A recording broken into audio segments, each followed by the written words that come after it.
अस्सलाम वालेकुम, welcome back to my channel. कैसे हैं आप लोग सब? उम्मीद करती हूँ सब खैरियत से होंगे। बस अभी हम लोग थोड़ी सी देर में पहुँच जाएंगे बारबेक्यू करने के लिए। मौसम बहुत अच्छा है, ठंडी ठंडी हवा चल रही है। इस एरिया में पूरे विलाज हैं और आप देखें कितने प्यारे विलाज बने हुए हैं। दुबई का वेदर बहुत अच्छा हो गया है और जब ठंडा मौसम आता है, ख़ासकर विंटर्स में, तो हम लोग फिर बाहर की आउटिंग्स रखते हैं। कोशिश ये होती है कि घरों में जाके वो तो हम पूरे साल एक दूसरे के यहाँ विज़िट करते हैं और दावतें होती हैं, गेट टुगेदर्स होते हैं, तो जब मौसम अच्छा हो तो बाहर आउटडोर्स में कुछ बारबेक्यू वगैरह किया जाए। यही सोचते हुए हमने अपने फैमिली फ्रेंड के साथ एक प्लान बनाया कि हम उनके गार्डन में बैठ के बारबेक्यू करेंगे। तो कुछ मैरिनेशन मैंने कर ली और कुछ मैरिनेशन उन्होंने कर ली। इसी तरीके से अच्छा टाइम स्पेंड हो जाता है और सर्दी के मौसम को बहुत अच्छे से एंजॉय किया जा सकता है। ये देखें आप, ये बारबेक्यू चल रहा था और हम लोगों ने गार्डन में बैठ के अपनी चीज़ें वगैरह निकाली और एक तरफ लेडीज़ बैठ के जो है सारा अरेंजमेंट कर रही थी।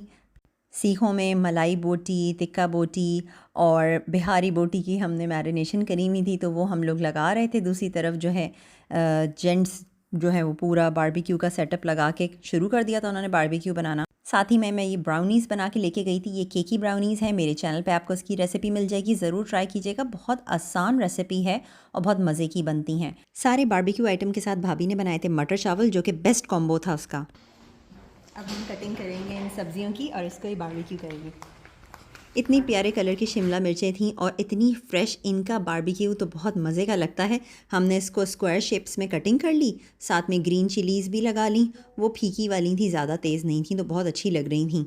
और बारबेक्यू में तो यही सारी चीज़ें होती हैं, अनियंस, कैप्सिकम और ग्रीन चिलीज़ वगैरह। और ये सारा हमने फिर यहाँ देखें ऑयल से ये ब्रशिंग करते जा रहे थे और बारबेक्यू चल रहा था।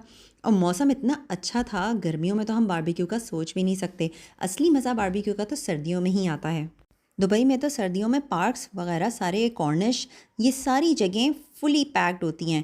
इतने लोग होते हैं कि बैठने की जगह नहीं मिलती। अक्सर तो कार पार्किंग की भी जगह नहीं मिलती। भाभी ने कहा कि आ जाओ हमारी तरफ और हमारे लॉन में बारबेक्यू कर लेते हैं, तो उसमें बहुत ही मज़ा आया और बहुत अच्छा एक्सपीरियंस रहा। सबने बहुत इन्जॉय किया।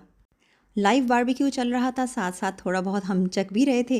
फिर एक साथ इकट्ठे बैठ के सबने खाया। आप लोगों में से कौन है जो इस तरीके से बारबेक्यू करना पसंद करता है और किसके यहाँ इस तरीके से लाइव बारबेक्यू बनाया जाता है? ये देखें कितनी खूबसूरत लग रही हैं ना ये शिमला मिर्चें, बहुत प्यारी। इतने अच्छे कलर्स हैं और इनमें कितने मिनरल्स और विटामिन्स होते हैं।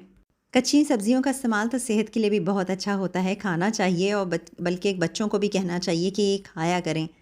पैन में भी हम इसे स्टर फ्राई करते हैं, घर में अक्सर बना के खाते हैं, लेकिन जो चारकोल पे इसकी खुशबू और इसका टेस्ट होता है उसकी तो बात ही और है। ये इस तरफ थोड़े और कोयले गर्म करके हम रख रहे थे, क्योंकि ये जो फॉइल में आपको रैप हुआ हुआ दिख रहा है ना, ये है शकरकंदी, स्वीट पोटैटो। इतनी मज़े की लगी है ना ये तो कि चारकोल का तो अपना एक अलग ही टेस्ट आ जाता है। शकरकंदी यानी स्वीट पोटैटो को अगर हम बॉयल करके खाएं तो वो और ही तरह की लगती है, और चारकोल की भी तो बहुत ही मज़े की लगती है। दुबई में मिलता है खुब्स का पैकेट और उसको हमने इस तरीके से छोटे छोटे स्क्वायर्स में काट के ऑलिव ऑयल में फ्राई कर लिया था। तो वो इस सैलड के साथ तो बेहतरीन कॉम्बिनेशन थे। और सैलड भी बहुत मज़े की बनाई थी भाभी ने, बहुत मेहनत से बारीक कटिंग करके। और ये देखिए मलाई बोटी और चिकन टिक्का इसमें मिक्स है, नीचे असल में चिकन टिक्का है और ऊपर मलाई बोटी है, इसलिए हरी चटनी, रायते और केचप के साथ तो सबने बहुत ही मज़े ले लेके खाया। कच्चा पपीता लगा के ये बीफ की, बिहारी बोटी की भी मैरिनेशन करी थी, ये बहुत मज़े की थी। चलें दिखाती हूँ स्वीट पोटैटो की अनरैपिंग।